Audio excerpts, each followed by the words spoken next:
Hello, welcome back, Halftime TV viewers and subscribers, to another episode. And tonight we welcome back the long anticipated Ball Talk. So, if you're new to Halftime TV, remember, smash the like button, subscribe to the channel if you haven't yet done so. This is the part of the show where we talk about lone football. So, this is the football aspect of the show. We talk about different leagues, different players, what's happening in the transfer market, among others. I know lately we've had a whole lot of track and field content, but we're just switching it up a little bit now, just to ensure that the football fans they are made aware that we don't forget about them. And it's a big season ahead. Before I even get into this one, let me say a big shout out to my sponsors: Quick Link Shipping, RS Sports Store, and CSA Shop. Quick Link Shipping, they've been with us since day one. The same with RS Sports Store. We'll have some giveaways later down in the show as well, because as you know, we've passed that 10,000 subscribers mark, so we're grateful for that. So big shout out to all those who have tuned in, everyone who is a part of the Halftime TV family. Big up yourself, Walker. Big up Walker. Yeah. So if you're tuned into Halftime TV, if you've been with us from the get go, thank you so very much. We appreciate you sharing the time, the moments with us as we look forward to another 90,000. Yeah, let's see if we can do 100,000 this year. It's still early days yet, but nonetheless, as I said, as we continue to build up, we'll have some jersey giveaways. We'll have some call credit giveaways as well for those who are on the island, just to show our gratitude for the support that you've given to us throughout the past couple of months. All right, so big up to all the Halftime TV fans, the RS Sports Store, the sponsors, Quick Link Shipping, as I said, and follow us on Instagram at halftime_TV. If you haven't subscribed to the channel, go ahead and subscribe to the channel right now. Now we have a poll that's currently running. Please remember, get your votes in. Get your votes in. Our poll is currently underway. Let me see if we can get this one. We're trying to get this one. Let's see what the build-up is like so far. Yeah, so we're waiting for a few more folks to join us, and then we go into the topics at hand. We have so much to talk about, and then some. But again, we have to take the step at a time. Have to take it a step at a time. But again, RS Sports Store, big up. CSA Shop, Quick Link Shipping, big up to everyone who's tuned into Halftime TV. Where's Arsenal? Nigel Fullerton. Well, Nigel, we had other. So you can put the other under there, and we'll see the polls as well. All right, so you can always put the other under there. Yeah, but keep those votes coming in, folks. Keep those votes coming in. Keep those votes coming in. We have a number of votes in so far. So far, 50% of the votes are from other. So we'll see how that one works out. We will be talking about fantasy football a little bit later on as well. So let me know. Good evening. Good evening, everyone who's joining. Good evening, everyone who is joining. As I said, this one we'll be talking about football. It's a football live today. So for the track and field fans who are there, don't worry. We'll be back to track and field tomorrow. Commonwealth Games still underway. We have the 100-meter final in the under 20 for men down there in Cali, Colombia. So we'll be going back to the track and field action tomorrow. But tonight it's Ball Talk. We have jersey giveaways. We have call credit giveaways that we'll be doing later down in the show. But in the meantime, we're waiting on folks to join in. Big up everybody who's joining in on Halftime TV this evening. It is Ball Talk. It's a resumption of Ball Talk. Next week, the week after, this and every Monday, we will be talking about football topics. We will be getting interviews. As if you've been with us before, you know that we generally go out and get the interviews. We've had Damian Lowe on here. We've had Andre Blake. We've had Brian Brown. Yeah, we've had some big stars. We've had Corey Burke. We've had so many big names pass through Halftime. Football, do you mean soccer or American football? Soccer. Right, so soccer. So it's European football, put it that way. But yeah, we have some big topics to discuss. Give me 1 second. Let me see if we can spread the love. All right, give me a second. I'll be back.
All right.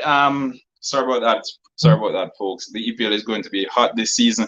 Yeah, keep those comments coming in. Keep the comments coming in. Fran Neptune, don't worry. Don't worry. This is edutainment, as I love to call it. So if you don't know much about it, you will learn something new every time you tune in here to Halftime TV. We break it down the simplest possible terms. And again, like track and field, we carry the same energy. All right, don't go anywhere, everyone. Be right back. Yeah. Yeah, yeah, I had to get some stuff started out. I had to get some stuff started out. As I said, we haven't done ball talk in a minute. We haven't done ball talk in a minute. So let's keep those like buttons active. Don't ignore the like button, folks. And remember, subscribe to the channel. We've blown past 10,000 subscriptions. For that, I'm so grateful. I can't express it in words. I'm so appreciative.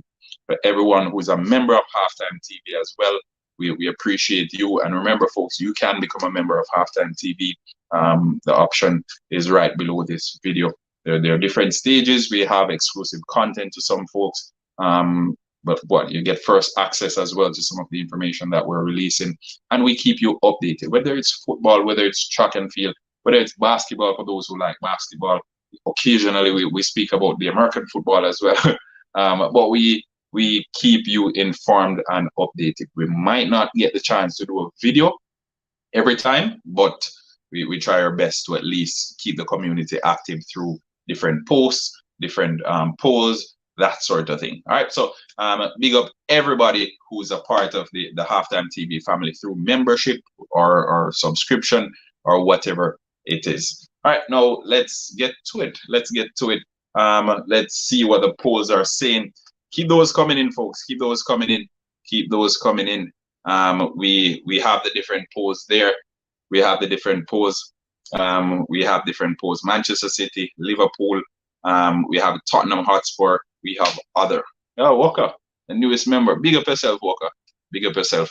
But yeah, we have different polls, different teams coming in, different polls coming in, and we will be alternating throughout this show. All right, now. I think the first topic we want to discuss are the title favorites. And in addition to that, I'm going to go ahead and I'm going to share the link to this video because I enjoy speaking about football with different members. Okay, their stages have to check different.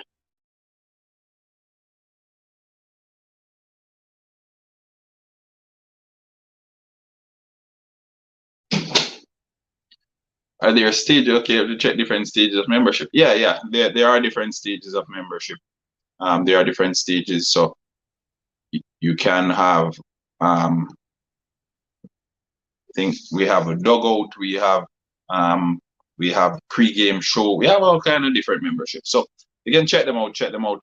I'll pin the link to join in the stream on the screen there. If you want to hop on, you can hop on. And you can share your views who you think will win this season's English Premier League. It is an exciting one. Manchester City, they acquired the services of Erling Haaland. Liverpool, they acquired the services of Darwin Núñez. Just today, we saw that Chelsea was interested in acquiring the disrespect not to have Chelsea on the list.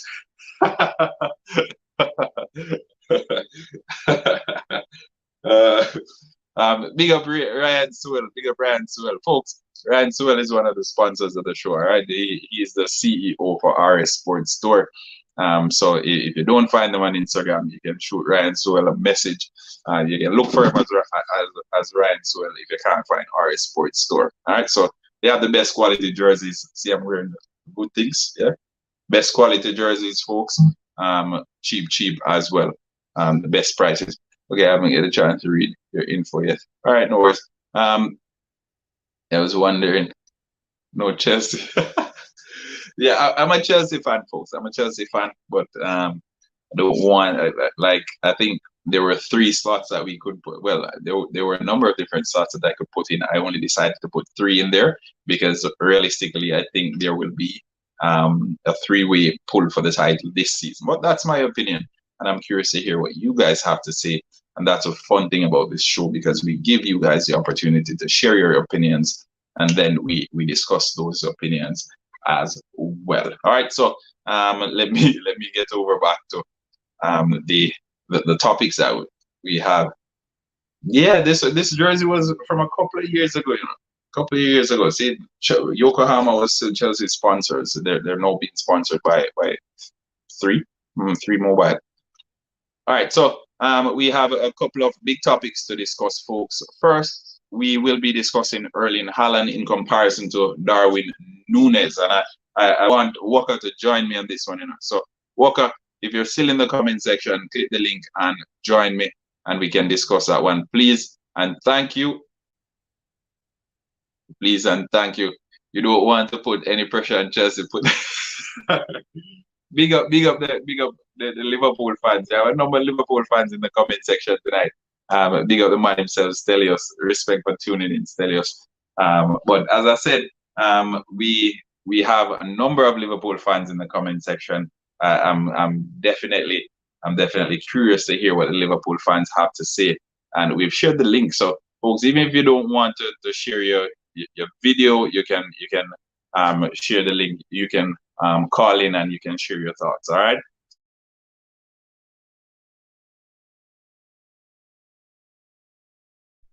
So Darwin Núñez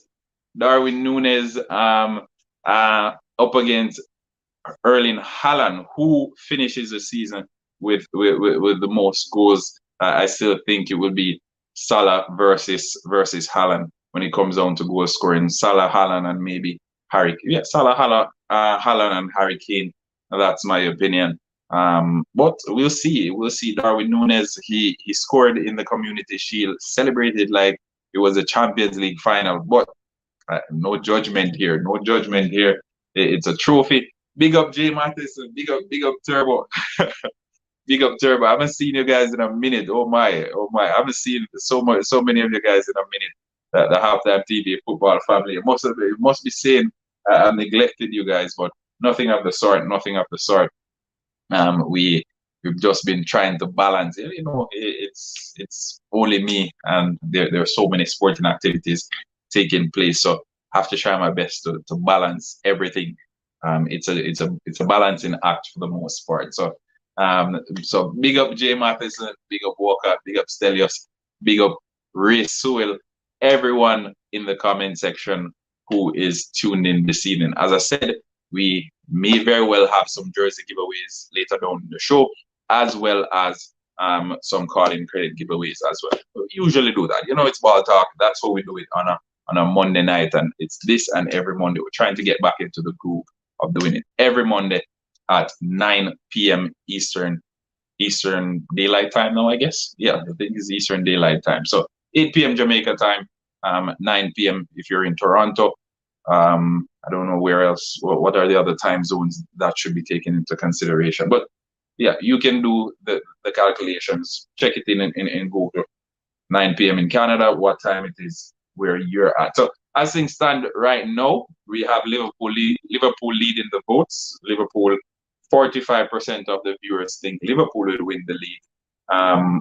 Man City has 18%, and the remaining is 38% saying others. So I'm thinking that the folks who are voting for other are voting for either Chelsea or Arsenal or maybe even Manchester United. I don't know. Let me know what you guys think. Manchester United, what are their chances? And also, folks, let me know who are your top 6. We'll start at top 3, and by extension, top 6. You can put them in that order in the comment section as well. Okay? So top 3, and by extension, top 6. Everybody watch Emancipation in JA. Lots of live happening. Nice. Emancipation, Aston Villa, Taiwan, Hamilton. Nice. Aston Villa. Big up Leon Bailey and the entire Aston Villa family. I definitely will be paying attention to Aston Villa this season, because Leon Bailey, he's having a proper preseason. Or I think at this point you can say he's had a proper preseason. So the league kicks off on Friday, which is August 5, I think, August 5th. Yeah, Arsenal will be playing on Friday. So we're looking forward to that one. A number of key matchups as well, and we will be giving the pointers for your fantasy team based on those matchups as well. So stay tuned for that. If you're interested in fantasy football, I'll share a code in the description to this video. You can join the Halftime TV League if you want, and we can play fantasy football together. All right. I think Arsenal will finish in top 4 if they keep up that performance. All right. Arsenal for top 4. That kind of has a ring to it, you know. That kind of has a ring to it. Manu will lose or draw. Up, Marianne Parish. Marianne Parish. Marianne Parish. Yeah. Manu win, lose or draw.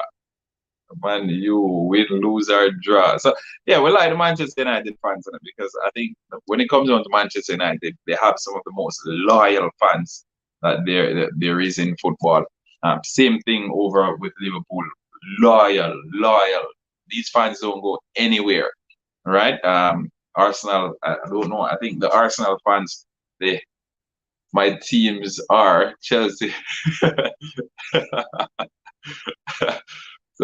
So basically, you win the league every year. Basically, every year one of your teams win the league. All right, but on Friday we have Arsenal versus Crystal Palace. I think Arsenal they are looking very good in the preseason. They acquired the services of Gabriel Jesus. He looked as if he will be definitely up there on the goal scoring chart this season. But as for Arsenal as a team, don't know how I feel about Arsenal. I think Arsenal is one of those teams where you get super excited this minute and then the next minute everything changes, and it's all about expectations when it comes down to Arsenal, and they tend to settle for mediocrity, which is why I feel for folks who support Arsenal, because it's almost like winning against Crystal Palace, or winning against Aston Villa, or winning against those teams. Major accomplishment. Getting to the top 4 is a major accomplishment, and considering the size of a club that Arsenal is, one would expect them to be challenging for the title year in, year out, to be playing European football year in, year out. So I don't know how I feel about Arsenal this season. I think when you've been disappointed so many times, you learn to basically curb your expectation. My son is for Liverpool. We're always at it. It's fun. Marianne Parish, Manchester United and Liverpool, mother and son. That's interesting. That's interesting. But if your son is cheering for Liverpool, I guess he's had a whole lot of joy supporting his team for the past couple of years.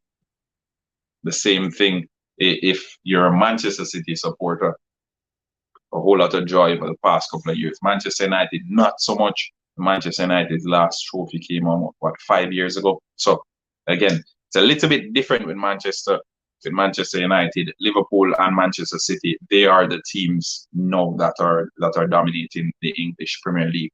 Big up coaches, yes. Big up coaches, yes. Big up coaches, yes. Welcome to the channel. Welcome. Thanks for stopping by. Let's see who else we have. But yeah, we have Arsenal versus Crystal Palace on Friday. They kick it off. They kick off the English League. Last year, I think it was the same thing. Arsenal versus Brentford, I think it was. And this time around, last time around, Brentford did give them a drubbing. So hopefully that's not the case. I think with the respective managers, I think Patrick Vieira doesn't get the credit he deserves. He doesn't get the credit he deserves. And your jersey on the side is my light blue. No, don't do that. Don't do that, coach's desk. Don't do that. Don't do that, coach's desk. Don't do that. The jersey fully decided. The jersey is fully decided. Fully decided. Don't do that. All right, yeah, but I think the coaches, Mikel Arteta and Patrick Vieira, I think Patrick Vieira doesn't get the credit he deserves. He's done a fantastic job with Crystal Palace, and most times it goes under the radar. We look across, we see Steven Gerrard. No one's speaking about Steven Gerrard and the season he's had last year. No one's talking about Frank Lampard and the season he's had. had this been Patrick Vieira, we would have been seeing a whole lot of headlines. And that's just my opinion. I think Patrick Vieira, he's done remarkably well with this Crystal Palace team. He's molded them into a team that can actually play football. You actually enjoy watching Crystal Palace now. And that game on Friday, and remember, this game will be played at Selhurst Park. I think it will be a truly entertaining game. Crystal Palace has some quality players, and I enjoy watching quite a few of them. I think Arsenal, on the other hand, they acquired some players. I must say, Gabriel Jesus, most notably, they made Martin Odegaard the captain, which is also good. Keeping an eye on that. There is Saliba, who came back from loan in France, looking very good as well in pre-season. So we're keeping an eye on the Arsenal team as we go through the season. And I've left the poll there because I'm curious to hear what you guys have to say when it comes down to the actual contenders for the title and by extension for the top four. Arsenal, again, they are the team. They're one of the most popular teams worldwide. I think it's Manchester United, Liverpool, probably battling for the top when it comes to popularity, and then Arsenal in a close third when it comes to an English club. Chelsea, although they've had a whole lot of success in recent years, and I think the younger viewers would have been cheering on Chelsea. Chelsea has amassed a huge following since mid 2000 through into the 2015, 2016 thereabout. Especially with Eden Hazard coming, I think a lot of folks, they came over to Chelsea as well. But with the Roman Abramovich era, a lot of folks started supporting Chelsea. Prior to that, it was Arsenal and Manchester United, and we know Liverpool basically dominated the 80s. So the fan base for Liverpool and Manchester United, they're somewhat similar in that it was Manchester United and Liverpool dominating their respective eras, and then Arsenal following closely, because at one point it was Arsenal versus Manchester United, Arsene Wenger versus Sir Alex Ferguson, neck and neck for the title year in, year out. All right, so I think Arsenal, the magnitude of a club that Arsenal is, they should be doing better, and we shouldn't even be coming on here and comparing managers for Arsenal with managers for Crystal Palace. But that is the harsh reality now. I think Patrick Vieira, he is a quality manager. He knows what he's about. Blessings, boss. Blessings. How you doing? I'm doing good, sir, man. How are you? Good night to you and your viewers. Good night. I thought you were live now. What's up?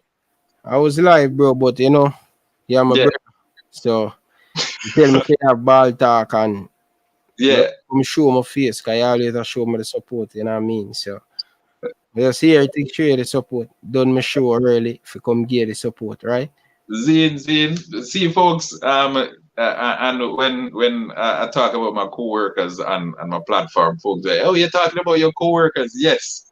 Ryan LFC, Coach's Desk, everybody, all the other YouTubers, you know how it is. We are all co-workers, and we support each other. So I don't want folks to be thinking, okay, YouTubers fighting against each other. It's all good energy, especially Ryan LFC, Halftime TV, Coach's Desk, folks. So if you haven't subscribed to it, either of those channels, you can just smash the subscribe button right now, because again, we bring you proper content, and we bring you nothing but positive energy as well. All right, so Ryan, what's up? How you feeling today? I saw you broke some news about what's happening with the JFF.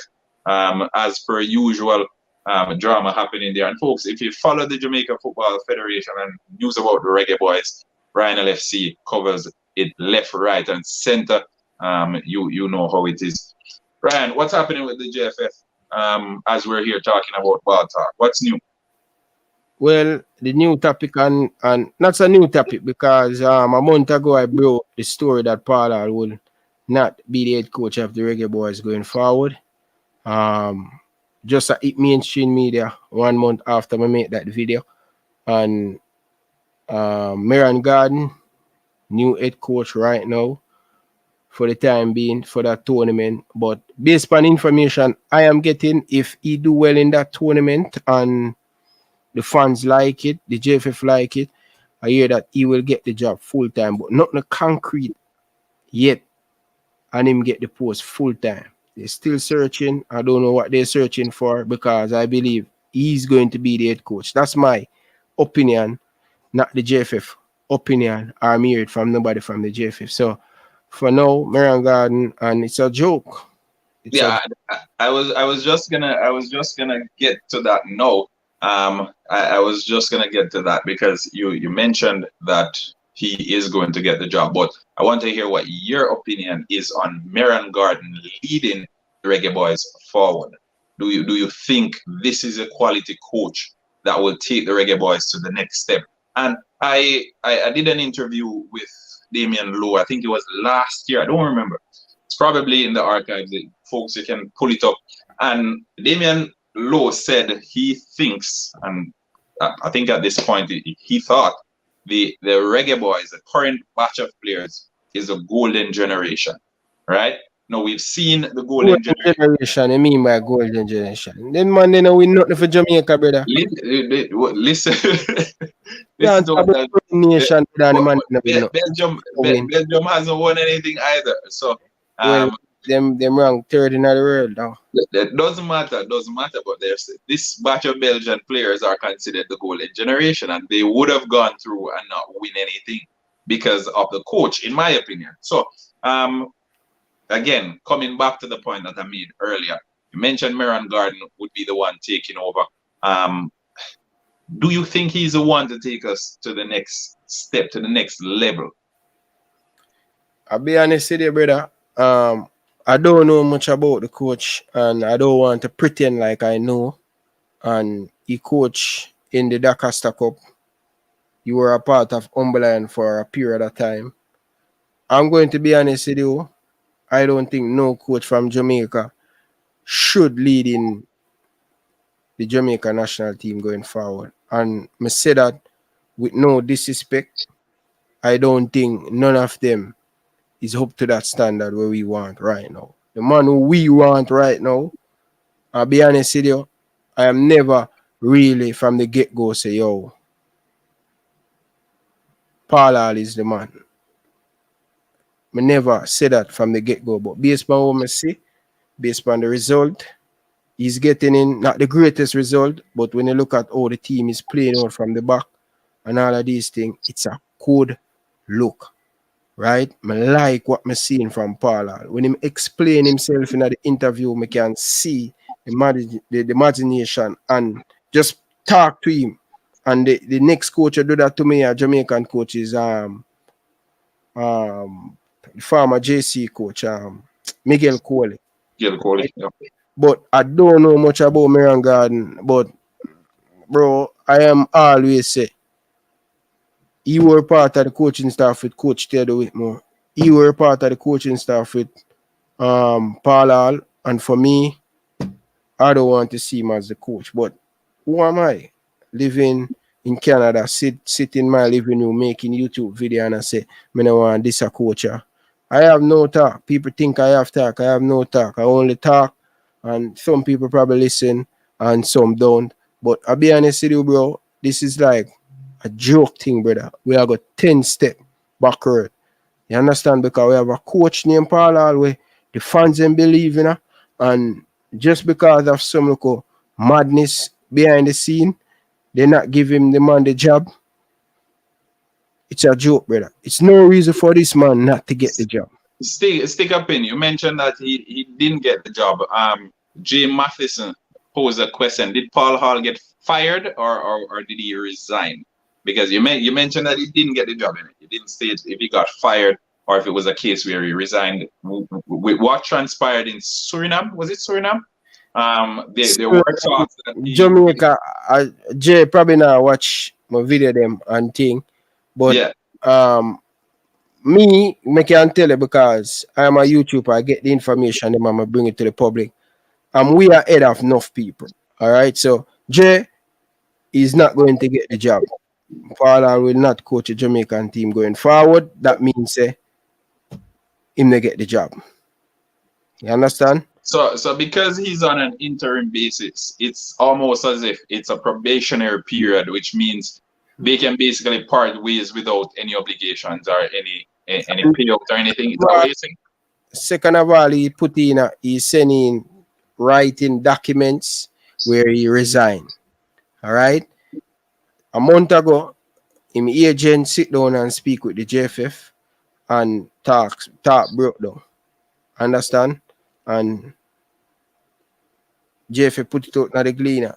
Say he will not be. I mean, I can't understand with the Mickey Mouse thing with the JFF. Yo, come straight. Stop make the fans them think, because I am privileged to know what is going on behind the scene. A lot of people now go, believe me, some will believe. You can't force people to believe you. But JFF have the all angry. Yo, Reggae Boys fans, we are not going further. We're not going to go further with Paul Hart. End of story. Marion Garden is the new head coach for such and such time. Just show a little clarity, show a little respect to the fans more than you have the people them a circuit and a put in a newspaper and I say, oh, Paul are not going with the team, go to this tournament. I only know say when they don't make on it. Just tell it, just straight up, no man, or you guys want to go back on the information. Cause Paul are not getting the money. He not getting the money. So you stress the money. And again, we're going over to our members because again, we have some very, very smart members over here at Halftime TV and subscribers as well. One of our members wants to find out, and this is Davia. We got to give our Jamaican coaches a chance to grow. What are your thoughts on that? Because it doesn't get pardon me? What's the person name? Davia. So it doesn't get any bigger than the national team. And if we want to build from within, then we have to believe in our coaches. They're going out for the different certifications. They're going out to ensure that they're qualified. Miguel Coley, I think at one point, Miguel Coley was in Leipzig, getting his credentials. I think it was Miguel Coley who went to Leipzig, or was it the other gentleman who was coaching Stets? Don't remember. Anyway, coaches are taking the necessary steps to ensure that they get the accreditation required to coach at the highest level. So why does it have to be a case where we wait until other people believe in our coaches before we give them a chance? And this is not me defending Marion Garden getting the post. This is not me defending you and your opinion to get a foreign coach. This is just me putting the question out there that needs to be asked. Big up to Jay. Enough love and respect, brother. Know yourself, brother. You don't know who know the thing foreign already. So, all right. Maybe honestly, the members, Jamaican coach them not good. Some of them not good. Some of them, but you can't generalize and just say some of the Jamaican. Me never say all of them. I say some of the Jamaican coach. Them just have a whistle. Them not a coach. Them a roach. Okay. Some of them not good, brother.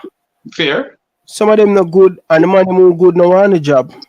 Okay. For example, them have to go a man like Miguel Coley no want the job, right? Never been no want the job.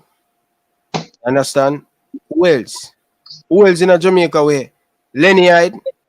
I'm be honest with you, Lenny Hyde a good coach, but to coach at the international level, them not ready yet.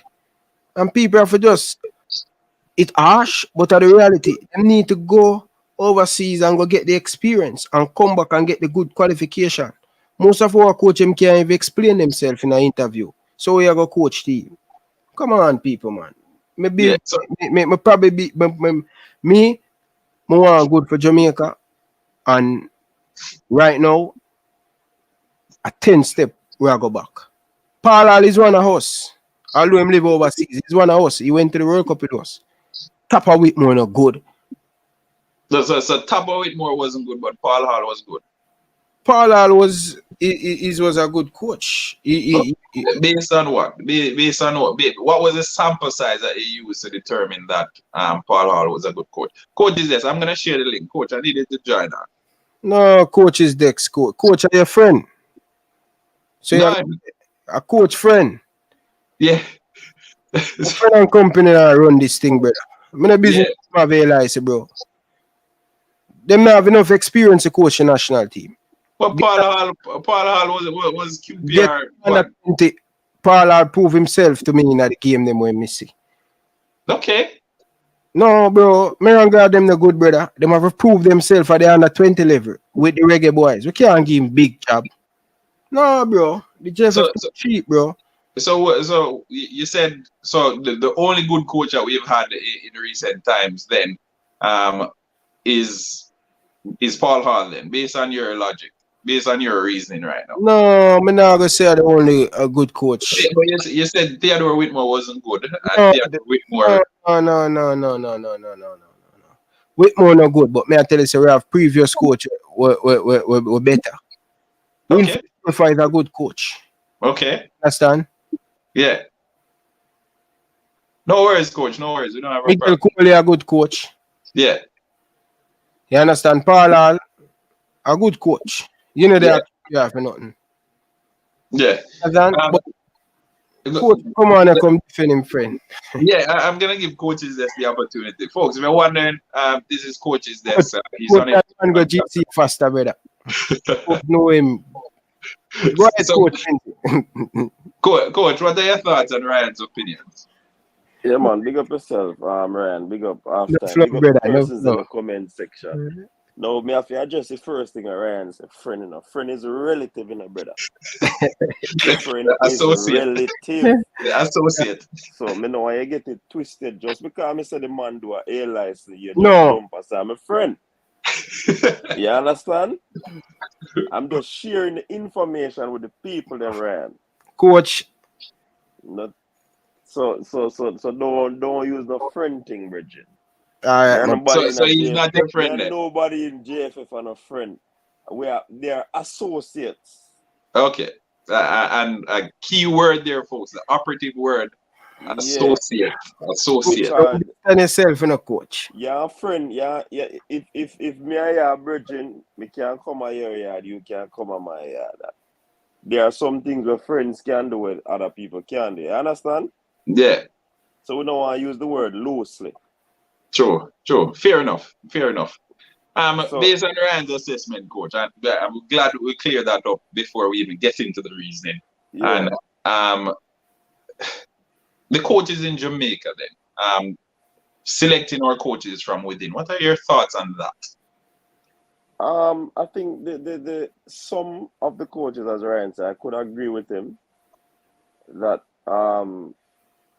we're way behind the eighth ball in terms of international experience. So that you can't take that away from Ryan because that is true. I mean, coaching over the years, Manning Cup, the Costa Cup, it's a good way to hone your skills. However, when it comes on to the big league, it takes a whole lot of different tactical awareness and energy and managerial skills in order to reach to players that play at professional level. So in that regard, I can agree. To say that them not good and them not know nothing, I can't agree with that. Because it's a global world that we're living in now. Information is out there. A man might probably don't have an A license or a B license from UEFA, but some of the information is out there. It's just probably him not go to the rudiments of doing the whole practical and the practicum to go and get the hands-on experience, which is very critical. So that is what I think separates the locals from the coaches who would have been out there and have a lot of experience on the international scene. All right, coach. Thanks for that insight. And coaches, this as the name states, we're just gonna assume that you've operated in the capacity as a coach. Do you think being a coach, and we've seen players come out and we say, okay, hard work is a key component in footballers, where they work hard, but they need to have that innate talent. Do you think there are some folks, and I'm talking about coaches now, who are just naturally gifted to be coaches? right? So regardless of them not having the necessary credentials and the qualifications as yet, they're just gifted and they just have the know-how. Yet they're probably a little way back in acquiring the credentials. What are your thoughts on that? Do you think coaching has to come through experience, or it's something that you can have innately? Yeah, some people have to have, some people have natural inclination to certain things. But when you get training, when you get the different aspect of doing the assessment of carrying through the training regime, the periodization, and all of these things, because a man can have the inclination to coach, to disseminate information, but if you don't do it in a structured way, in terms of how you formulate your periodization from day one back to the end of the season, the different phases of the macro cycle, the mesocycle, and all of these things. If you don't know anything about those stuff, you're going to be coaching vicariously. So these aspects of it important. You might have a knack for it, which is good and is critical, but you still need the academic aspect of it, the practical aspect of it, which I believe the Jamaican coaches, they might be good in the practical aspect. When it come on to in terms of thinking the game and getting deep, I don't know if I've seen that into in operation basically. But what I can say, I am not going to say Miran is the best coach in Jamaica. But what I can say, he's a winner. He has won titles. So I start talk about what I know about him. Because Ryan first comes and I know about him. So I start talking what I know about him. Ryan said, I'm a friend. So I start talking what I know about him. He has won competitions. He has won titles. He's smart. And by smart, you mean by smart you mean from a coaching perspective, right? From a coaching perspective. Okay. But one thing I could say, that's why I'm saying they are very smart coaches in Jamaica, but they're lacking probably the international experience, which is a critical part of Ryan say, in terms of a lead a national team. However, you don't have any option right now. He was the assistant. Make you see him in a mini tournament and see what go on. If not, we have option coach, but them say cheaper. Who are the other options? Who are the other option? Yeah, for you coach just the team now. Option. Yeah. We have John Barnes there. Ready. But John Barnes had an opportunity prior, no? John Barnes, Ryan. John Barnes not ready. What do you mean by how long now John Barnes not coach? No, it came out the media. Exactly. So how long now him not coach? That no mean saying not have it. That no look. That no mean saying not have it, coach. If you man no coach for over 10 years, Reggie, you know what things that they miss? Nah, yeah, and the game has evolved so much. I must agree with Coach on this one. Yeah. The game has evolved. The game basically evolves every other week, really. And exactly. Imagine 10 years of being away. So half time it would be like a doctor who was trained 10 years ago, and he's not keeping up to date with the new things that are happening. I would be the same thing, you know. True. You have to be practicing it, not just sitting down and doing another thing. Yeah, so it's not one of those things where unless you're not going to use John Barnes for a lengthy period of time, so him use the national team again, and we talk about the Ryan, so we don't want a man to use the national team for what? No, the exposure on them something. So would I use John Barnes for exposure right now? If we are get experienced coach, we have to get an experienced coach. John Barnes is not an experienced coach. Me nah support a John Bond something there. My experience than the all of the coach what we get. Yeah, but if you my go more experience international, than why not Paul. get somebody good and done? Yeah. Coach is this. Joby McAnuff acquired his license. Currently working. He's practicing now. Albeit what in an assistant role, I think. What are we thinking about Joby McAnuff? Former reggae boy as well. So as Ryan would say, he's one of us. He has been doing his thing. Yeah, he has a wealth of experience. We also hear about Ryan Johnson as well. He has years of experience as well. These gentlemen probably eat, sleep, and breathe football. So, I mean, it would have been the same thing. They would have been probably a little bit ahead of John Barnes in terms of being involved in the game currently. But I don't know about them in terms of their John Barnes still scored for Liverpool, brother. That's probably why you're trying to get him in the reggae boys team. He still scored, so we are gonna say him out of football and him still scored. Leon Burton. But Ryan, a scout is different from a coach. But no, but scout do the same. Alex Ferguson and Jurgen Klopp and Pep them have them scout, but them send out. No, on the talent. No, but they do the same coaching job. Them do the still coaching stuff. Yeah, on what level? On what level? The coach is responsible.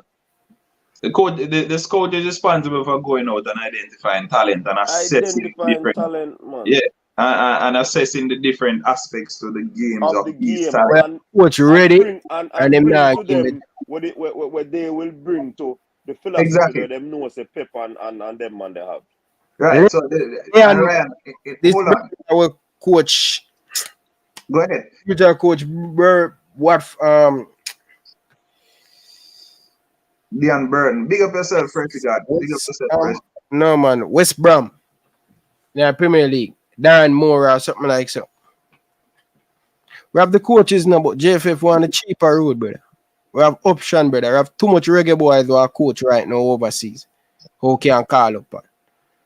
But it's just cheap. But Ryan, may I agree with you say the cheap thing because they don't have no money. So them cheap.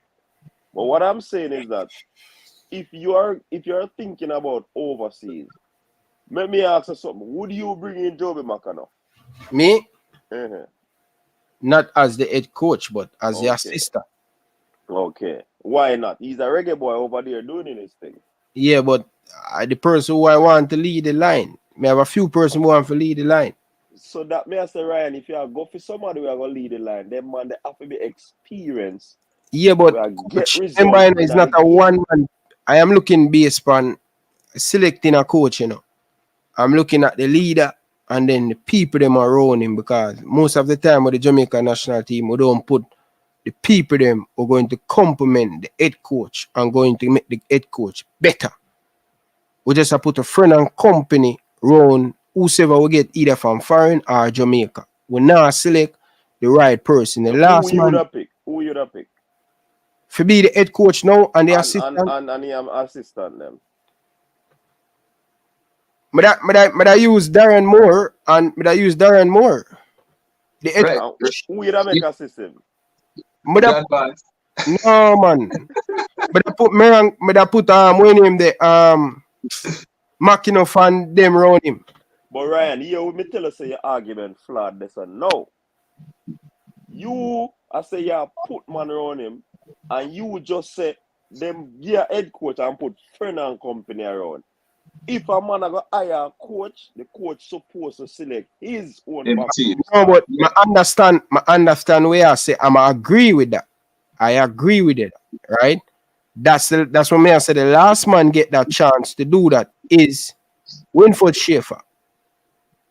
The JFF was giving him somebody to be his assistant, and he must say no. He want to go around the country and watch game of the coaches them team, and he will select. I succumbed him select Miguel Coley. He went to St. George. He went to Georges versus JC. He went to Barbican. And even me do the interview with him and thing, and I say, when Winford Schaefer come at the Super League when him a coach at Barbican, and he must say, Jen, come on, we have to impress the coach, you know, because the coach come here, he see something, can him come more than one time. And be honest with you, he never know that Winford Schaefer was there scouting him, because he said, the quote from Miguel Coley, the same style that Barbican play are the same style that Jamaica College play. You understand? The same thing. And he like him. And when him call him up, make Rice Sims call him and say the coach want him to be. And Miguel Coley asks him if he a joke. You understand? And that's why I say this is where JFF need to stop though. Stop make if Darren Moore going to be the head coach, make he choose the people them around him. Same thing that's another call for Paul Hall for be the head coach, but remove all of the man them were around him, because that previous back room there, them fail. And basically the same man them Whitmore leave, at the same man them in the thing. So it's no change now make. You understand? One man can't make the change either. The whole entire backroom staff affair support the coach, and not only one there for just get the job at the coach job. Every man want to get the head. No. But Ryan, think ambition still. No, coach. That much I tell you, say that's what I say. The head coach need to select the people them who happy for him and just want to be the assistant coach to get him better. Not somebody who want to eat off your head. You understand? Like what Paul Hall do. Paul Hall get a owner in medicine. Because even the fourth tapper Whitmore get fired, Paul Hall apply for the job. And even same tapper come out, I call the JFF and say, you see it? Me never come out and stick with the player them. So all of these things, Park tapper said the coach was undermining him from Gold Cup. So that's what I mean. But players did that undermine tapper too. Because players did want yeah, but it's not bad when your players them are undermine, but when the man them where you say you want to be your assistant undermine you. That's the most cruel thing. Player can't undermine you. Come in a dressing room. Player know when a coach good. Me know when a coach good. You understand? Because we play the game. So player have a lot to say. The first day the coach walking in. The second week, is this man can't take it to the next level. He's not good enough. So, but you agree with that, Ryan? So that means a man that's in the rank. No, me I say players can undermine coach, you know. That's okay. But when the assistant coach is undermined, that's a dangerous thing. Because player will always be player. Player can undermine a coach because player know when a man not good enough. So when that's why Ryan, when you pick your staff, they will know, because probably you and that staff selected have a good relationship. Have been playing wherever on go in the world. Yeah. So that's why the coach will select him staff. When you're one structure upon you have a problem.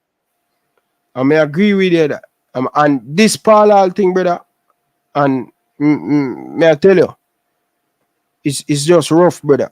You understand? It's just rough. So quite frankly then, because Ryan, at the top of the show, you mentioned that you would put I think Darren Moore, and then you said you'd put what's his name next to Darren Moore. Yeah, but the coach, me can put him around him, you know. But the coach himself have to pick him backroom staff. He have to know who he have to get somebody to know him, just like Jurgen Klopp. Klopp weak at certain thing, and he get somebody to compliment him where him going to learn from. And other thing where Klopp stronger, the assistant coach good at it. Weak at it, same I learn from Klopp. So each one teach one, you know. Brother, a lot of people in Jamaica believe that it's a one-man coach team. It's not a one-man coach team. Any team in the world are more than one coach. But one man have the last saying. And the one man know everything where the assistant and the goalkeeper and all of them things they are going to do. We need to have the structure in Jamaica. You understand? And this thing women I really like with Jamaican people, you talk down on Jamaican coach. Oh yeah. Say yo, we for try believe in our own. We are try believe in our own, brother. The man them just some of them just don't up to standard. And we can't keep on try to make. We can't keep on try to do things that we can't do, bridging. They're just not at that level. We just need to just get them to up and this thing with the JFF about coaching, bro. We need to. It's not everybody is a good coach, brother. It's not everybody will learn it, get a master in coaching, can teach it back. That's the reality. It's not everybody can teach, brother. Yeah, because a lot of other coaches in Europe or wherever they are in the world, they might have pro license and they are not doing what Klopp is doing. They are not doing what Pep is doing. Yeah, means on this thing where even my Virgin Speed I talk about them, I try to go and get them coach of a qualification. No.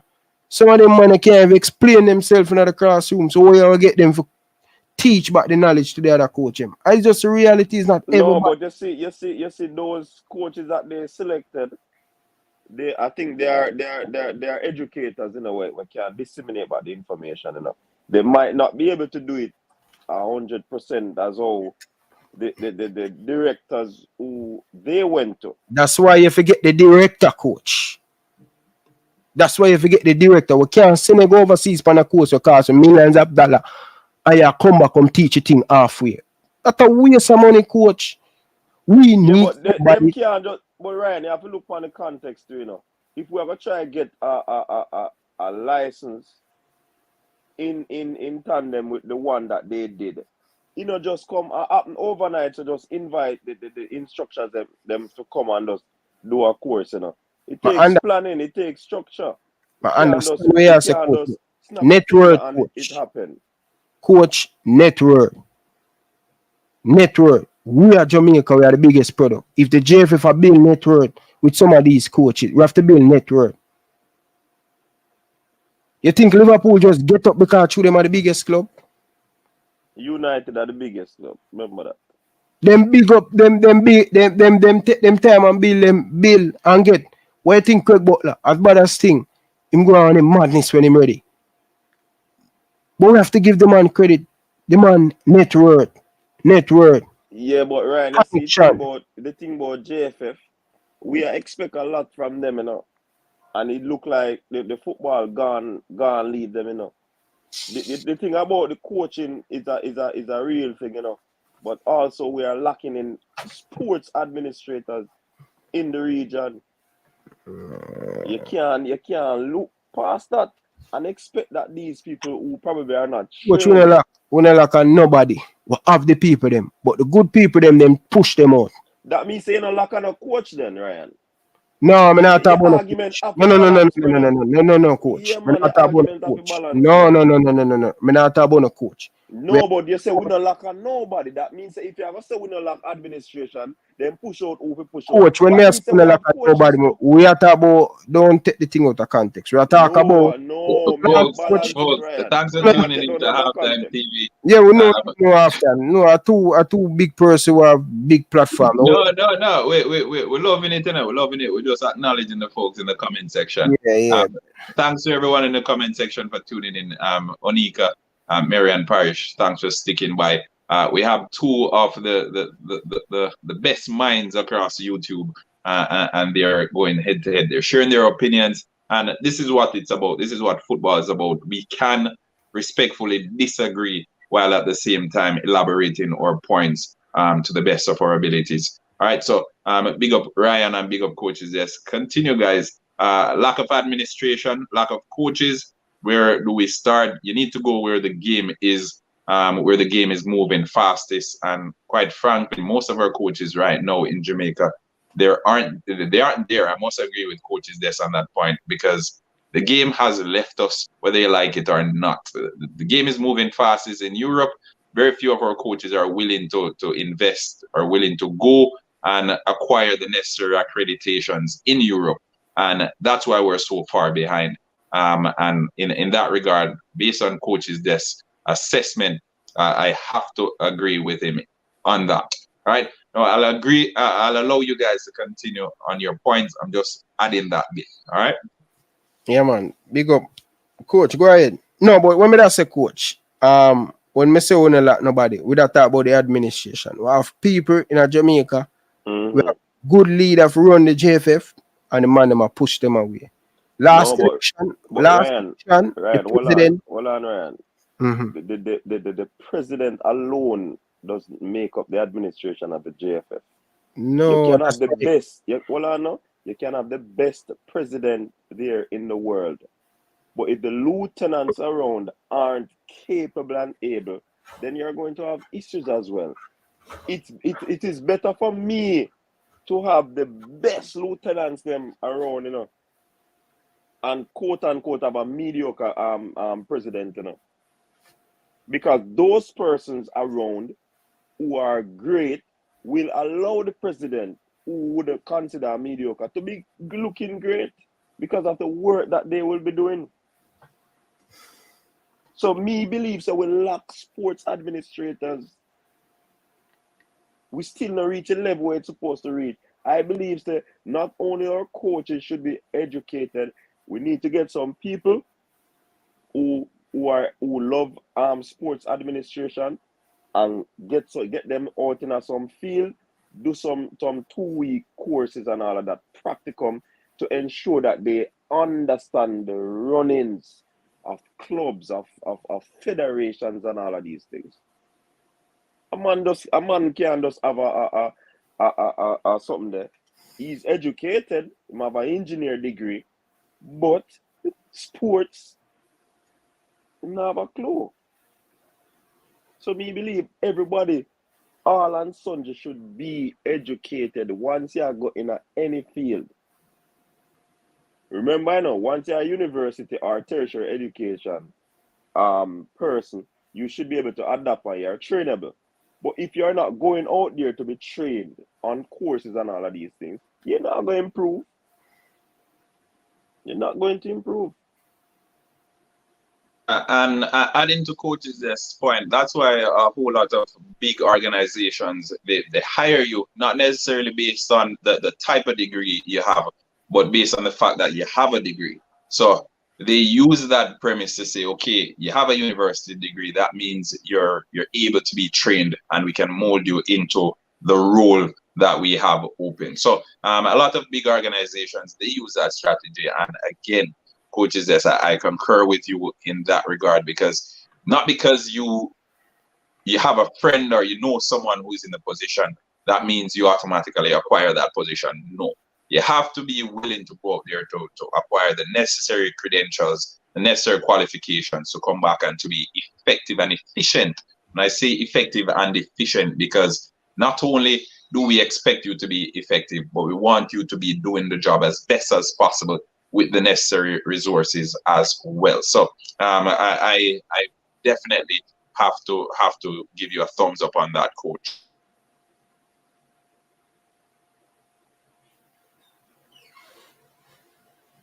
All right, Davey, I was asking, what about doing what Canada did, getting a coach from Africa?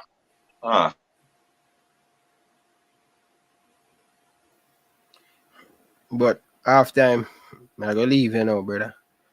So no worries, Ryan LFC. No worries. We'll go back to the EPL discussion. But thank you so very much, both of you, for stopping by and sharing your updates with what's happening with the Jamaica Football Federation and their coaching situation. All right, so big up Ryan LFC, folks. Remember, subscribe to Ryan LFC. Coaches, yes, big up yourself as well. Thank you man, big up. for stopping by. Big up, big up yourself, Minzy. All right, take care. Big up, brother. No favor and respect, Virgin. Yeah, man. Big up.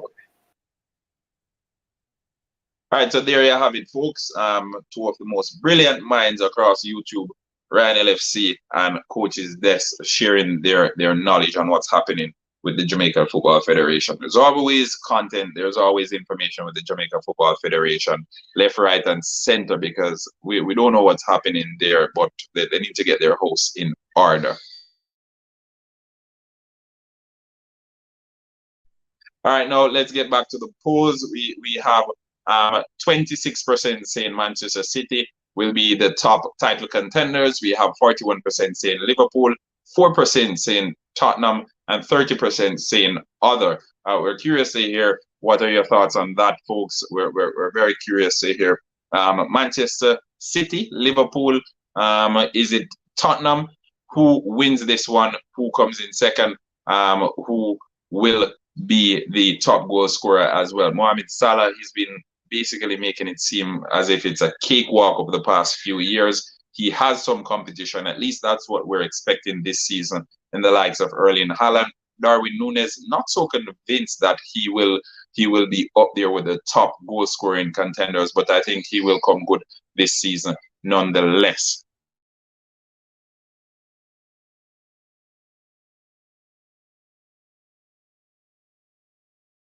Yeah, but yeah, we're still going through the comments and seeing what's happening there, folks. Still going through and seeing what's happening.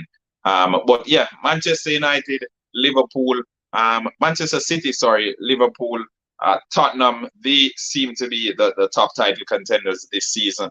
Manchester City, we know that they went out and they did some business. We will be going through the fixtures for this game week 1 right now, just to ensure that everyone is in the loop and everyone knows what's coming up. So on Friday, as I mentioned earlier in the show, we have Crystal Palace versus Arsenal.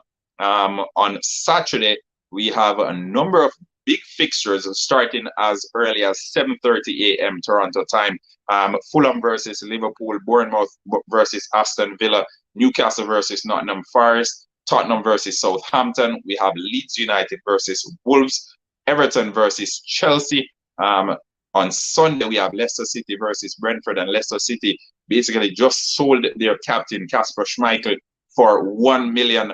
Kasper Schmeichel will be representing, I think it's OCG Nice. So Kasper Schmeichel will be playing in Ligue 1 come next season. We have Manchester United up against Brighton. Brighton currently on the verge of losing Mark Cucurella from their left back position. Chelsea have bid £50 million and they've opted to add Levi Colwill as well in there as part of the negotiations. West Ham versus Manchester City on Sunday as well. West Ham, they signed Italian striker Samaka. Let's see what he has on show. West Ham signed Samaka, Manchester City signed Erling Haaland. So 2 new strikers will be locking horns. We expect to see Mikel Antonio if he's fit, but Samaka definitely will be wanting to hit the ground running. I think Jesus, Haaland, Salah, Ronaldo, Kane will compete for a golden boot. Speaking of Ronaldo, he left the game against Rayo Vallecano yesterday midway through, and there were a number of folks who were saying he has disrespected the team. Let me put some clarity on that, folks. Erik ten Hag offered the players the option to leave the game at halftime for recovery. All right, so it's not a case where Ronaldo left because he was substituted at halftime. He was substituted at halftime, and then Ten Hag gave all the players who were subbed at halftime permission to leave as part of the recovery process. All right, so for all the bad press that Ronaldo oftentimes gets, let me just put some clarity on that. Speaking of Ronaldo, you know we have to speak of Lionel Messi as well, as he received MVP in the game yesterday that PSG played. I think it was a cup game. So hats off Lionel Messi. Hopefully this season will be better than hopefully this season will be better than it was last season. All right, rumors have it he's going to Chelsea. Chelsea will not sign Cristiano Ronaldo. Let me say it straight off the bat right now. Chelsea will not, and I repeat, Chelsea will not sign Cristiano Ronaldo, primarily because of Thomas Tuchel. I think the American owners, they are enticed by the commercial aspect of that deal with Cristiano Ronaldo. But from a pure footballing perspective and a backroom perspective, it won't happen, primarily because Thomas Tuchel, it doesn't work well with big egos. We saw what happened with Romelu Lukaku.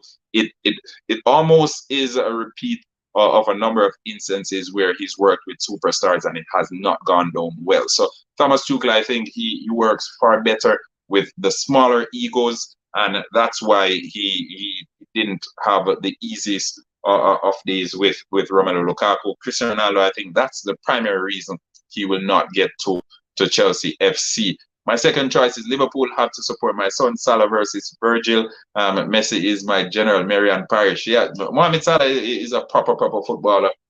He's been dominated the English Premier League for the past couple of seasons. Virgil van Dijk as well, one of the best defenders there is currently in the game. So again, we definitely are intrigued by the season ahead. And as we continue on the fixtures, we will offer some predictions as well. Naturally, we will offer some predictions. You know that's how we do. Just to give the folks who are tuned in a little bit of insight as to what to expect. All right, so Crystal Palace, Arsenal, as I mentioned, Arsenal made some proper acquisitions. Well, they got in Saliba from loan. Feels like a new signing. They got in Gabriel Jesus, proper player. I think they got in a midfielder as well. I can't remember his name right now. But he too will definitely improve Arsenal's squad. Not sure if he'll improve the first team because Martin Odegaard, in addition to what's his name, Thomas Partey in the middle of the park, I think they're looking at Yuri Tielemans as well. That should be very interesting as we approach the end of the transfer season. So Crystal Palace versus Arsenal.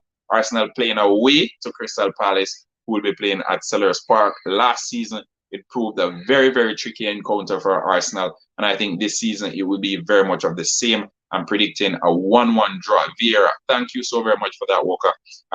I'm predicting a 1-1 draw. Arsenal versus Crystal Palace, 1-1 draw in that one. All right? 1-1 draw, I think, is back to full fitness. I think I think Patrick Vieira has had a little bit more time with his team, although he's lost the energy of Conor Gallagher in the middle of the park. I still think Crystal Palace, with their new acquisitions, they should be fine in that game. And a 1-1 draw, I think, will be a fair result. Arsenal goes into this one as favourites, but Selhurst Park is never an easy playing ground. And as such, that's why I expect it to be 1-1.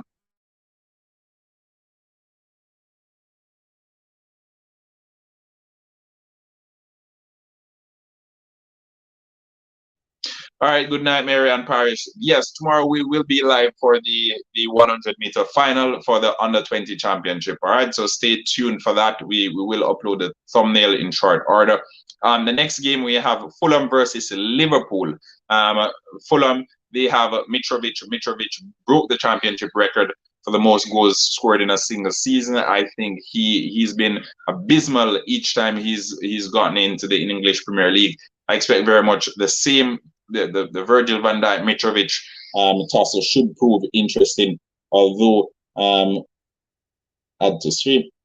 Although Virgil van Dijk is fully seasoned, Mitrovic probably will get back a little bit better. We'll see. But I expect Liverpool to win that one. I expect Liverpool to win that one comfortably as well. So I'm gonna go with Liverpool to win it 3-0 against Fulham. I think going by as far as to say Fulham will only spend one season in the Premier League, so I expect them to go back down. So Liverpool to win that one 3-0. Any objection to that? Good night to the viewers. How you doing, sir? I'm doing good, bossy. I'm doing good. What are your thoughts on that Crystal Palace versus Arsenal game? Do you agree 1-1 for your result? I mean, I didn't get to see any Crystal Palace preseason games. You're a little bit low. You're a little bit low. Can you hear me better now? Yeah. All right. I didn't get to see any Crystal Palace preseason games, so I'm not sure what their team looks like for this season. But Arsenal, Arsenal been look good through the preseason, so. I'm gonna give Arsenal a win still. I'll probably say 2-1. 2-1 Arsenal. All right, fair enough. And over to Liverpool versus Fulham, 3-0, fair? I don't want to put the pressure on the team so early, If you consider 3-0 the prediction against Fulham, pressure, well, probably you shouldn't be considered title contenders then. Against Fulham, 3-0.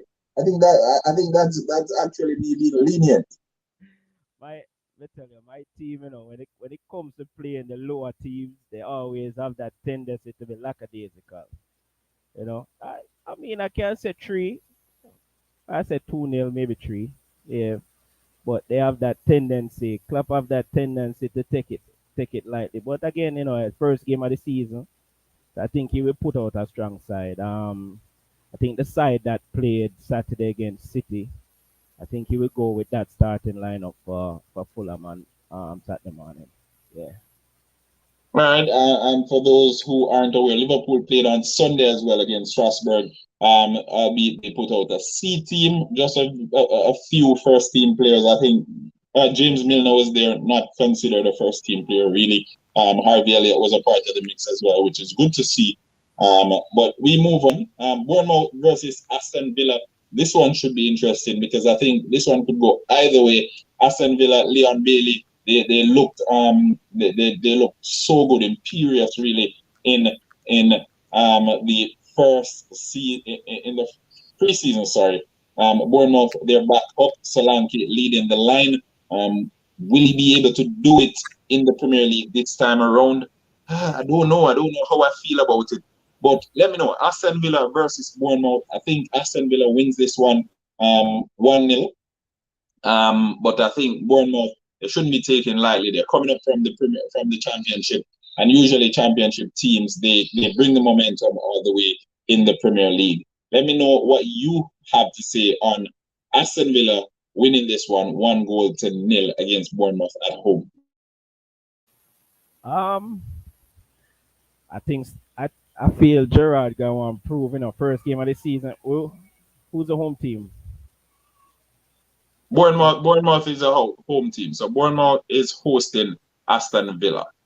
I think Gerrard going to want the team to start out good first game of the season. So I think Aston Villa might take it though. I said 2-1. Fair enough, folks. As we continue the predictions, remember you can also participate in Predict and Win with RS Sports Store. If you predict the game correctly with scores and everything, you win a free jersey. RS Sports Store, you see it's right there. You can follow them on Instagram at RS Sports Store. This is the season for RS Sports Store. They have all the jerseys, the best quality as well. They have the track suits. Whichever team you support, you can check them out. The link will be available in the description. All right. So predict and win. As you see us predicting now, you can actually win something from predicting. So follow RS Sports Store on Instagram. Each week they'll upload the games that you are expected to predict the results for, and based on the submissions, then you stand a chance of winning probably the jersey from your favorite team or even the tracksuit from your favorite team. Right. So check that one out. All right. Now we're moving on. Newcastle. New money, new players, new everything. Newcastle United versus Nottingham Forest. Nottingham Forest, one of the biggest clubs in English football history. They are here, and they are here where they truly belong. That's what the fans will tell you. But they're up against Newcastle, and Newcastle now is Saudi money. Newcastle now is $300 billion wealthier. Newcastle, they haven't done much business in the transfer window. They've gotten Botman, Dutch defender, who I think will definitely improve their defense. I think Jamal Lascelles, he wasn't it. He was the captain, but he was extremely rash, made some very poor decisions 9 out of 10 times. So Newcastle versus Nottingham Forest, Newcastle, Alan San Maxima, all these fantastic players, Joey Linton, who seems to have found a new bit of energy. Nottingham Forest, I think Jesse Lingard went to Nottingham Forest, no? So Jesse Lingard over at Nottingham Forest as well. Who wins it? I'm going to have you take the lead on this one. That's going to be a tricky game. It's going to be a tricky game. I mean, Nottingham Forest, they signed Lingard. They also signed Williams. What's it? Williams? I used to play for Liverpool. He played right back.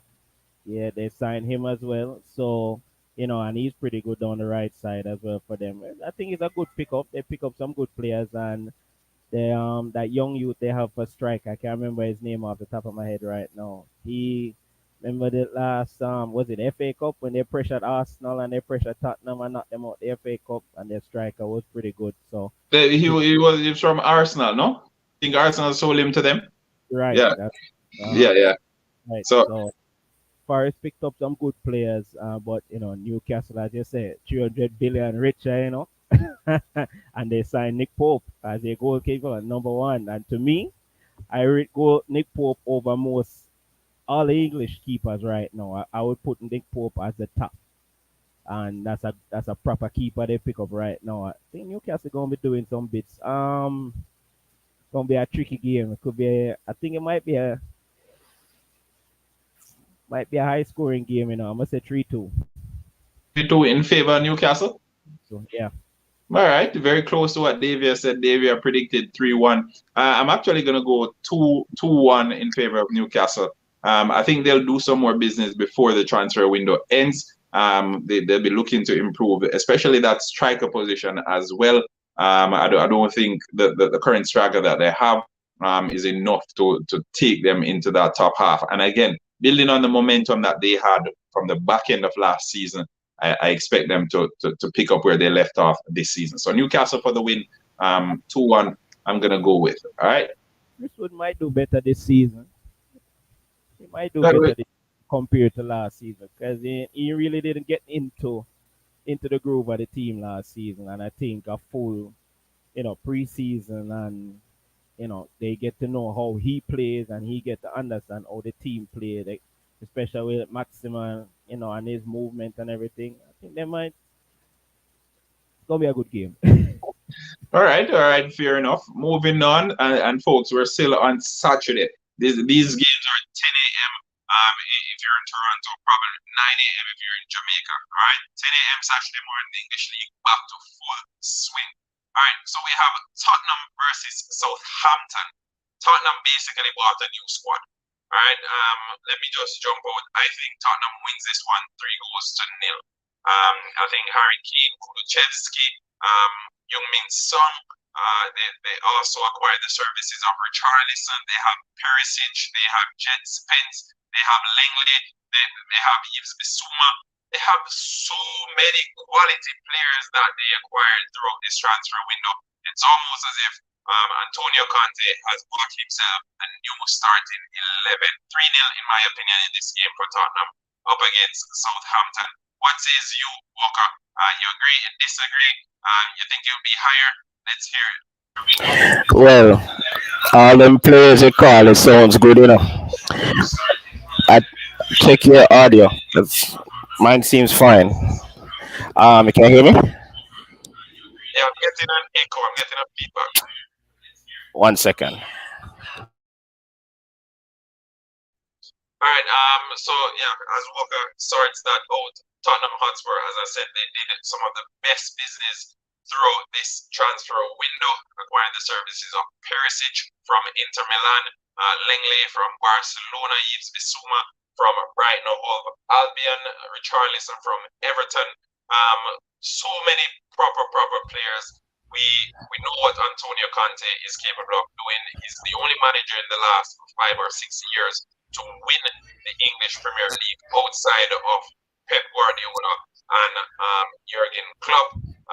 Again, we expect him to do well. We expect him to do well. He's one of the only in the last 10 years, as a matter of fact, to secure the Premier League outside of those two, who's basically put on the strong one. I think Mourinho got it. We had what's his name from Leicester City. He got a lucky season as well. But Antonio Conte, when Pep Guardiola was at his best, when Jurgen Klopp was at his best, he upset the pack, and no one else has been able to upset the pack since Antonio Conte did it. But let's hear what you have to say on that one. Who wins it? What's the scoreline? And folks, please remember, you need to jot down these results. If you're betting, you can take them to just bet. You don't get it any better anywhere. All right. Who is it? Is it Tottenham and who again? Tottenham versus Southampton. So Tottenham versus. All right. So I mean, Tottenham made some good signings for the season, but I think their one Achilles heel they didn't rectify it. defense. They got Perisic, yeah, but Perisic alone can't play the whole back line. Dyer still shaky. Sanchez still shaky. Um, what's the guy they had picked up last season? They got Romero. Romero. And they got Langley from Barcelona as well on a 1 year loan. Langley wasn't all that, so I mean, yeah, I'm all right.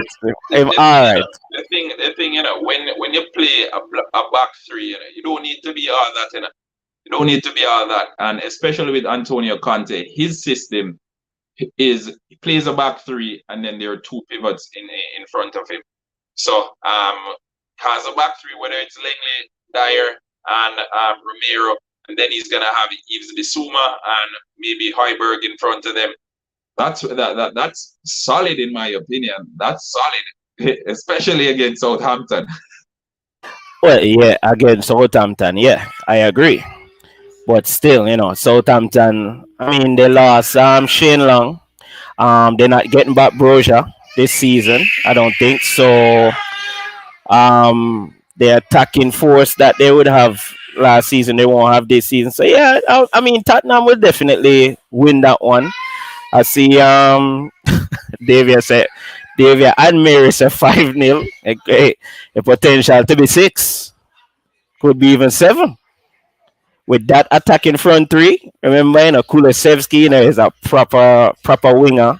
And Son already, Harry Kane, he likes to drop in and pick up the ball and move it. So, the potential to be 5+ is there. All right, fair enough. I definitely can agree with you on that. I think as far as top of the park, maybe the 4 players at the top. I think Tottenham, their attacking quality, attacking depth is quite commendable. And again, I'll go through. There's Richarlison, there's Harry Kane, there is Young-Min Son, there is Kulusevski.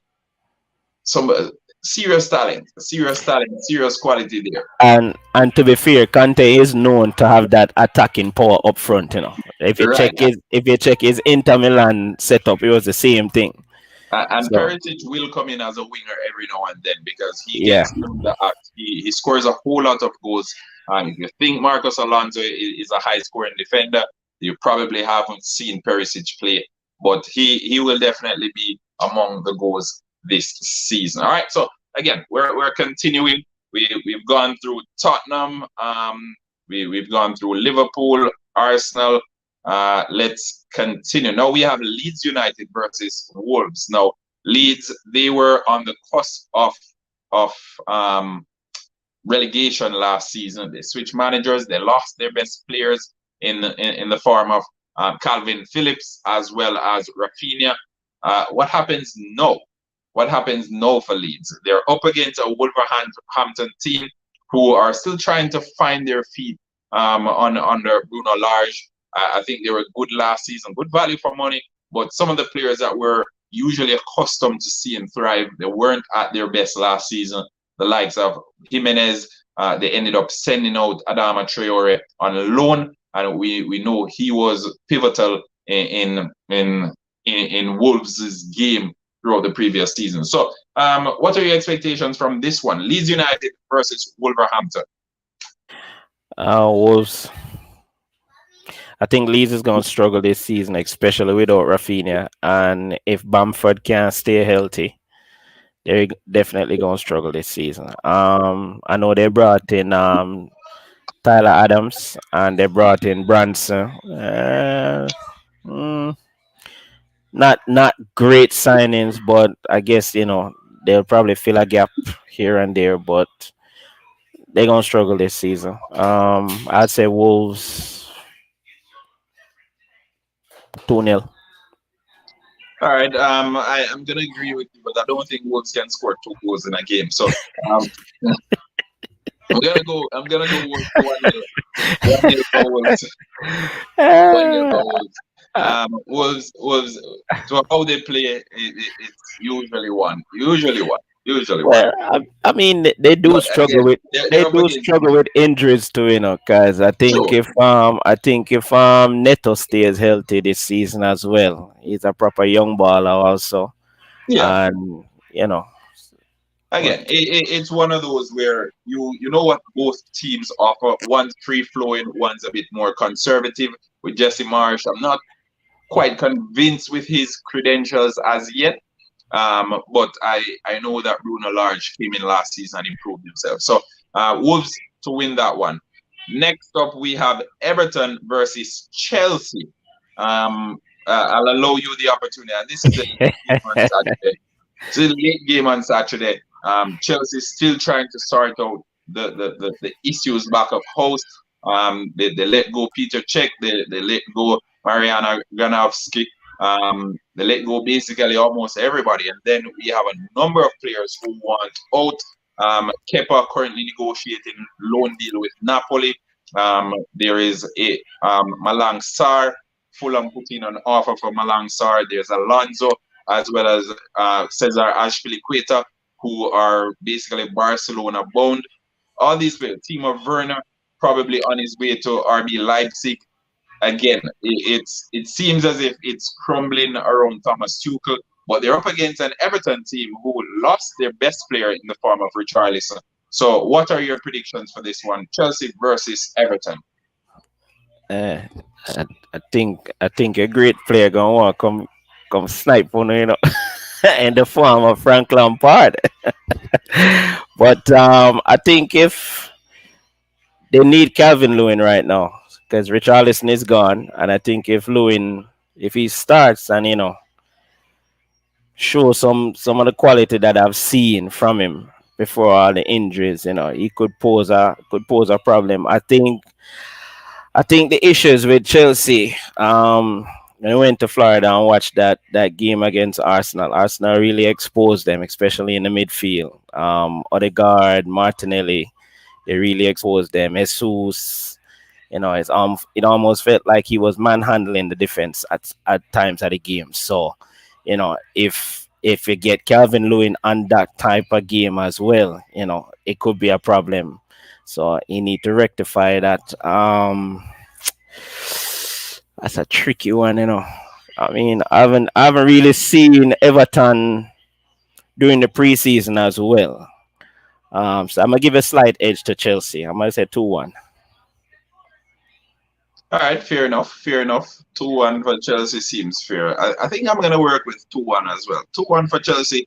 I think Frank Lampard got the upper hand over Chelsea on the back end of last season while he was on his push to stay up in the league. Chelsea, so many issues happening on and off the pitch. Lost two of their best defenders, really, in the form of Christensen and Rudiger.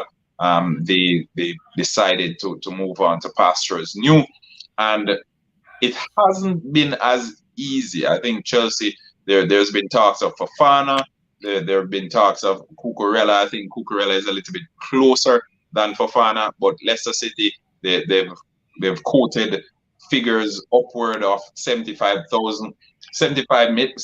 million pounds. We know what happened the last time Leicester City quoted figures north of 75 million pounds. That log is evidently seen at Manchester United. So Yeah. So hold on. So let me ask you a question. So you're gonna take the beat like Manchester United? that's what I'm saying. That's what I'm saying. Last time it didn't work out so well. So I hope Chelsea work. I hope Chelsea learn from Manchester United's mistake. Koulibaly and Silva will look better in defense. Chilwell not fit, so that side will be weak. Okay, that's probably why we need Cucurella in. Because if Chilwell is not fit, and again, Marcos Alonso, his contract ends next season. I think June 2023. The same thing with Azpilicueta. So I think letting those players go this season, getting some money from them would be the smartest move. Getting in Cucurella, let Marcos Alonso go. If you can get 7-8 million pounds for him, that's good. I think considering his age, considering his game is basically on the decline now, he probably just wants to get into that Spain team for the World Cup. Who knows? But But I mean, getting Cucurella, I think, is a much better fit. Cause Cucurella is younger. He still have that attacking mentality as Alonso, and he's more defensive than Alonso. So exactly. that would be a proper signing for you. And he's also Spanish, so he could also get into the Spanish team in front of Alonso as well. Exactly. So, and he wants, and he can play as a center back as well. So, Yep. he's very versatile. 23. I think he's 24. I think he turned 24 last week or something like that. Yep. So again, good acquisition. We'll monitor that one. We'll see in the morning if that one is over the line. But we won't dwell on Chelsea for too long because Chelsea, too much drama right now. Leicester City versus Brentford, and we spoke about Leicester. They lost Kasper Schmeichel, their captain. No, there's only one player from Leicester City's 16, 17 title winning team, and that player is Jamie Vardy. Everybody else is gone. Kasper Schmeichel was the last bit he left. Leicester City, Yuri Tillemans probably on his way to Arsenal as well. Contract running out as the days go by. Will Yuri Tillemans be there come the start of the season? Well, the season starts on the weekend, but come the start of September, not so sure. Leicester City versus Brentford. Brentford, they lost Christian Eriksen, he went on to Manchester United. But, and this is a big but, we saw earlier today that Brentford were in negotiations with Damsgaard, and we saw what Damsgaard did at the Euros last year. Was it last year or the year before? Don't remember. The year is going by so fast. But yeah, let us hear what you have to say. Leicester versus Brentford. Folks even went as far as having Brentford as the team to be relegated. I don't think so. Leicester City, I think they have some quality players. They should be able to maneuver this one, but I'm going for a 1-1 draw in this one. I think Brentford might dominate the game. Now, yeah, they lost Ericsson, but I mean, even before Ericsson, that team has not changed. Brentford team has not really changed, but their only addition last season was Ericsson, and they lost him this season. So I don't really see much change in their team. I can agree with you on the draw. It's not gonna be a really. I don't think it's gonna be that exciting a game. Leicester, I'm not sure what's going on over there. And I mean, they're not picking up anybody. They're losing people, and come like Rogers. Be careful. He might be on the way out the door as well, behind Schmeichel. But yeah, I would say a 1-1 draw. All right. Jay predicted 3-1. All right, thanks for that. I think 3-1 Brentford. Ivan Tony and company. I don't know. Brentford, I think if they get Damsgaard over the line, they definitely stay in the Premier League this season. Damsgaard, proper player. 15 million euros, I think, is the price quoted, which I think is a steal.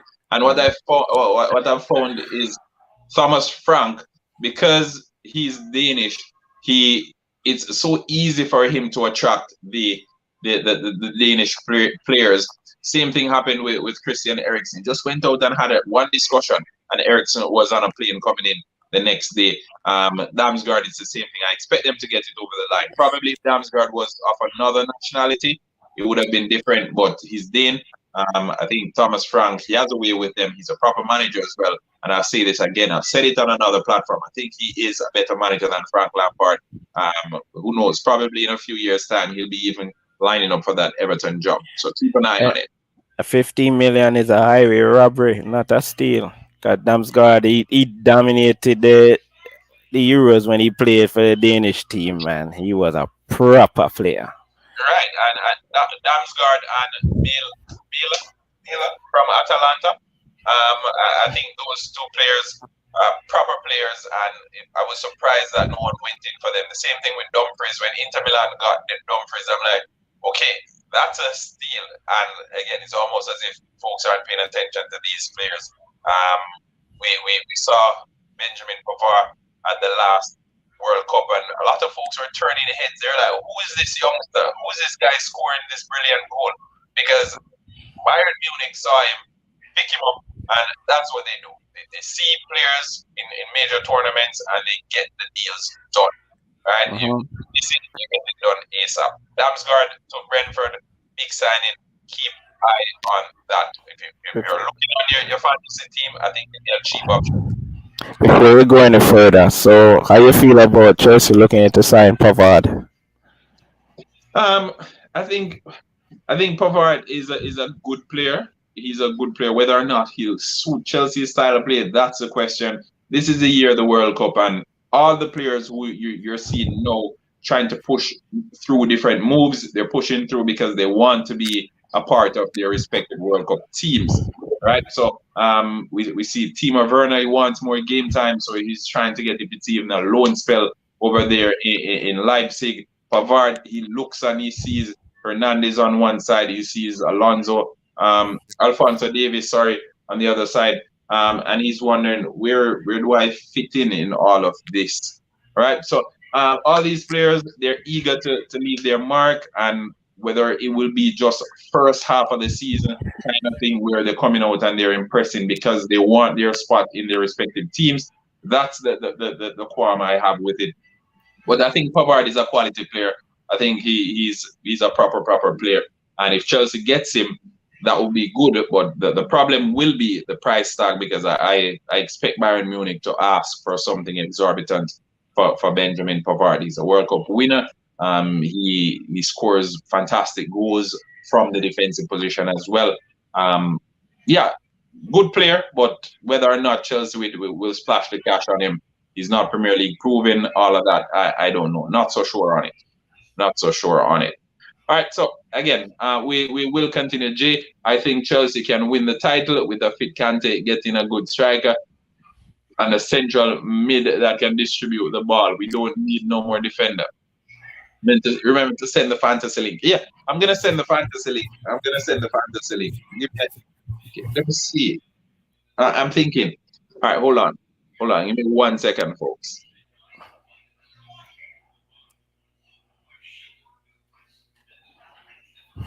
Don't worry, I'm still here. I'm searching for this link here. Found it. We found it. So I'm gonna pin the fantasy link, and then I'll allow folks to join in. I did well last season. I'm not sure how most of you guys did, but I did well. I can say that. I think I finished sixth last season. Yeah, I finished sixth. I finished what? I finished 16,000 in Canada. 16,000. Oh, yeah. I'm trying to remember where I finished over here. 16,000 in Canada, but I was in two leagues. I think I was in one with Jay that I wasn't paying attention to, so they got away with that one. But I finished top in the other league that I was in. I don't even remember how much I finished in the one that I was in with Jay. But I finished top in my other league. So we have the fantasy link. I'm gonna pin it. You can join the fantasy league. I'll probably update it. I see a link there. Okay, yeah. So there's the link, folks. But we're moving on. We continue. We're not dwelling too long because we want to get out of here as soon as possible. It's almost 11 now. I'll allow folks to go to bed. Remember, track and field fans, we're here again tomorrow, where we will be bringing the semifinals under 20 100 meters. Also, the 100 meters at the Commonwealth Games for women that kicks off tomorrow as well. So stay tuned. A whole lot of content coming your way. Manchester United versus Brighton. Manchester United made a few signings. I don't know. Christian Eriksen. I don't know. I don't know what to think about Manchester United. I think Van de Beek looks as if he's a new signing. He looked impressive in the game that I saw with Rayo Vallecano. A number of Manchester United players will be definitely going out on loan as well. Sir Chung. Is it Sir Chung? No. Chung is his name though. He's going out on loan for sure. But how do you predict this one going? Manchester United versus Brighton. Brighton, proper footballing team. I think they had Manchester United's ticket last year. Thump up Manchester United face everywhere them sitting. So Brighton. Yeah. Well, if Brighton lose Cucurella, that's gonna be a big loss for them. Yeah. First and foremost, that's gonna be a big loss because I'm not sure who they have as a immediate replacement for Cucurella. So that'd be a big loss for them. Plus they lost Bissouma, so that's another big loss. Um, I know. I think United might just scrape through and take that one. Might And, yeah, might be a 1-0. and this one is being played. This one is being played at Brighton's home. So Oh, scratch that then. no, Reverse. sorry. This one's played at Old Trafford. Old Sorry. Trafford. Yeah. Yeah, So I think theater first. dreams. Manchester I United. think first. I think first home game for Eric Ten Hag. I think they're gonna want to come out, and show some, show why they are called United. Yeah. But I think it might be a close game. I think it might be a 1-0. Yeah, and Davey agrees with you. Manchester United won, Brighton nil. I think that I Yeah. agree. Theatre dreams, Jaden Sancho. Let's hope he comes good this season. Last season was one to forget. Christian Eriksen came in. We have Bruno Fernandes, who has some serious competition now. Manchester United parted ways with Paul Pogba. Van de Beek is back in the squad. Let's see how that one plays out. But all these domino effects, and we're keeping our fingers crossed that the new additions will actually improve the Manchester United squad. Anthony Martial looks as if he's going to be with the squad this year. It looks as if he won't go out on loan. Marcus Rashford, he says he's fit. He says he's ready. The season will tell. All right. Now continuing, and this is the final game for game week 1. So the final game. We've had so many other games that we predicted, and now we're on to the final game. Possible title contender, possible top 6 contender. We have David Moyes' West Ham United up against Pep Guardiola's Manchester City. The two new strikers as well. We have Samaka, the Italian youngster. We have Erling Haaland, the Norwegian monster. Again, you support Liverpool. You saw what happened in the Community Shield. So would you use that as a marker to gauge your expectations for the season ahead as it relates to Erling Haaland? No. Community Shield is a charity cup, so I mean, we won it, but it wasn't even like, just like, all right, Tell Darwin Núñez well, yeah. I mean, hey, listen, I'm first. I'm first. One like a trophy win since him come in the league, so alone with that one. But the only thing I look at it, not to go off topic, was like, all right, they've been complaining, say, Klopp, you don't respect the league and couple trophies and stuff. So no, he has won all of them, so we're good. But with regards to Haaland, the Community Shield, yeah, he missed a nice sitter, hit it on the crossbar, but the distribution for him, Mahrez had a bad game. He took off Kevin De Bruyne early, so Foden wasn't really into the game as much. So, I mean, I wouldn't say that as a marker for him. You have to see when the season starts, how he fears when Pep have his proper team on the field. West Ham, I think West Ham gonna give them a good run for their money though. All right. In that game in particular, Manchester City versus Liverpool, we saw that there was kind of like a breakdown in communication with Kevin De Bruyne and Haaland. Liverpool, they play an extremely high line. Erling Haaland, he enjoys running in behind as well. A number of times, Kevin De Bruyne had the ball in the middle of the park. Erling Haaland was struggling to decide what was the correct run to make. Do you think they'll sort that one out? Do you think it will continue to prove tedious? And also the loss of Raheem Sterling, do you think that will be noticeable throughout the season? Sterling contributes to a whole lot of goals from the bench. He generally comes in and pops up in big moments for Manchester City, but he's no longer there. Manchester City actually chose Jack Grealish over Raheem Sterling. So we're curious to hear, do you think the loss of Raheem Sterling will negatively impact Manchester City's title hopes this season? It's gonna hurt them. I think it's gonna hurt them because apart from